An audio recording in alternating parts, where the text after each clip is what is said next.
Assalamualaikum warahmatullahi wabarakatuh. Perkenalkan, nama saya Sinta Dwi Oktariani, NPM 20310109 dari kelompok 9, Fakultas Kedokteran Universitas Malhayati.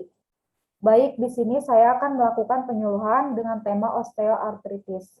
Nah, apa sih osteoartritis itu? Osteoartritis adalah jenis peradangan sendi yang paling sering terjadi.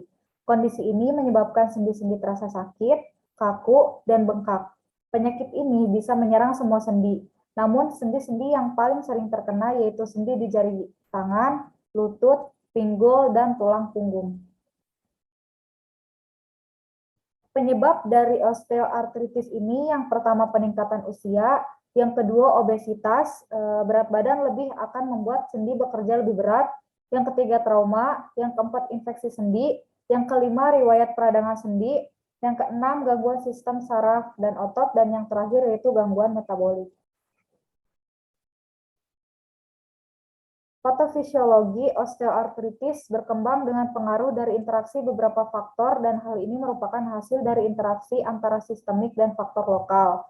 Penyakit ini merupakan hasil dari beberapa kombinasi faktor resiko, diantaranya itu usia lanjut, malaligmen, lutut, obesitas, trauma, genetik, ketidakseimbangan proses fisiologis, dan peningkatan kepadatan tulang. Bukti bahwa obesitas itu sindrom yang kompleks yaitu adanya ketidaknormalan aktivasi jalur endokrin dan jalur proinflamasi yang mengakibatkan perubahan kontrol makanan, ekspansi lemak, dan perubahan metabolik. Gejala dari osteoartritis itu yang pertama pembengkakan pada sendi, kemudian munculnya suara gesekan pada sendi ketika digerakkan, melemahnya otot dan berkurangnya massa otot, munculnya taji atau tulang tambahan, munculnya benjolan pada sendi yang ada di jari tangan, dan yang terakhir membengkoknya jari tangan. Klasifikasi osteoartritis ini dibagi menjadi dua. Yang pertama osteoartritis primer, disebut juga osteoartritis idiopatik, yang mana penyebabnya tidak diketahui dan tidak ada hubungannya dengan penyakit sistemik, inflamasi, ataupun perubahan lokal pada sendi. Kemudian yang kedua yaitu osteoartritis sekunder, merupakan osteoartritis yang ditangani oleh faktor-faktor seperti penggunaan sendi yang berlebihan dalam aktivitas kerja, olahraga berat, adanya cedera sebelumnya, penyakit sistemik, dan inflamasi. Selanjutnya, faktor risiko dari osteoartritis yang pertama usia, yang kedua jenis kelamin, yang ketiga genetik, yang keempat gaya hidup, yaitu merokok, yang kelima penyakit lain, yaitu diabetes mellitus, yang keenam obesitas, dan yang ketujuh osteoporosis. Selanjutnya pemeriksaan penunjang pada osteoartritis, yang pertama itu pemeriksaan laboratorium. Hasil pemeriksaan laboratorium pada osteoartritis biasanya tidak banyak berguna. Pemeriksaan laboratorium akan membantu dalam mengidentifikasi penyebab pokok pada osteoartritis sekunder. Kemudian yang kedua yaitu pemeriksaan radiologi. Gambaran radiografi sendi yang menyokong diagnosis osteoartritis ialah penyempitan celah sendi yang seringkali asimetris, lebih berat pada daerah yang menanggung beban, kemudian peningkatan densitas, sklerosis tulang subkondral, dan kista tulang. Baik, ini gambaran osteoartritis secara radiologis menurut Kellgren. Pada grade 0 yaitu normal, tidak tampak adanya tanda-tanda osteoartritis pada radiologis. Kemudian pada grade 1 curiga terdapat osteofit dan penyempitan sendi.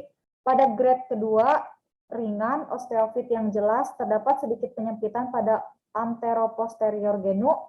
Dan pada grade ketiga, sedang, osteofit sedang, deformitas ruang antar sendi yang cukup besar, dan grade keempat, berat atau parah, osteofit besar, terdapat deformitas ruang antar sendi yang berat dengan sklerosis pada tulang subkondral.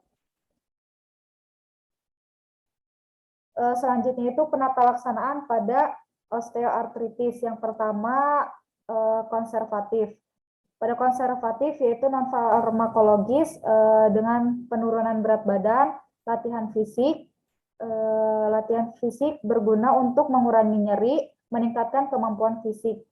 Selanjutnya bracing atau artrosis, yaitu mengurangi kelainan biomedik.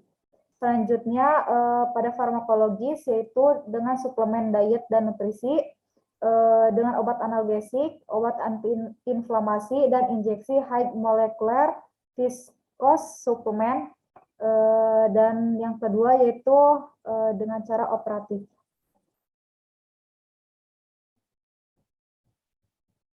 Selanjutnya komplikasi pada osteoartritis. Komplikasi osteoartritis dibagi menjadi dua. Yang pertama komplikasi kronis. Komplikasi kronis berupa malfungsi tulang yang signifikan. Yang terparah ialah terjadinya kelumpuhan. Kemudian pada komplikasi akut bisa terjadi osteonekrosis, yaitu kematian jaringan tulang karena kekurangan suplai darah. Yang kedua ruptur Becker-Kiss, yaitu peradangan atau yaitu kista berisi cairan yang berkembang di lutut. Dan yang ketiga yaitu bursitis, peradangan pada bursa. Selanjutnya pencegahan pada osteoartritis. Yang pertama dengan cara menjaga berat badan ideal. Yang kedua selalu aktif, rajin, bergerak, dan berolahraga. Yang ketiga menjaga postur tubuh saat duduk atau berdiri. Yang keempat melakukan peregangan otot secara rutin. Dan yang kelima beristirahat dengan cukup dan teratur. Selanjutnya itu prognosis. Secara umum prognosis osteoartritis yang kurang baik. Terapi bedah dilakukan jika terapi faradalah baik, namun pada osteoartritis lutut, gejala yang berat memiliki makologi sudah diberikan dan tidak memberikan perbaikan yang signifikan secara klinis. Tindakan bedah yang diindikasikan untuk osteoartritis akut adalah total joint arthroplasty. Selanjutnya yaitu edukasi. Pasien dengan berat badan lebih dianjurkan untuk mengurangi berat badannya. Kemudian agar rasa nyeri dapat berkurang, maka pasien sedianya mengurangi aktivitas atau pekerjaannya. Pasien juga disarankan untuk kontrol kembali sehingga dapat diketahui apakah penyakitnya sudah membaik atau ternyata ada efek samping akibat obat yang diberikan. Baik, mungkin hanya itu yang bisa saya sampaikan. Mohon maaf jika ada kurang. Terima kasih. Wassalamualaikum warahmatullahi wabarakatuh.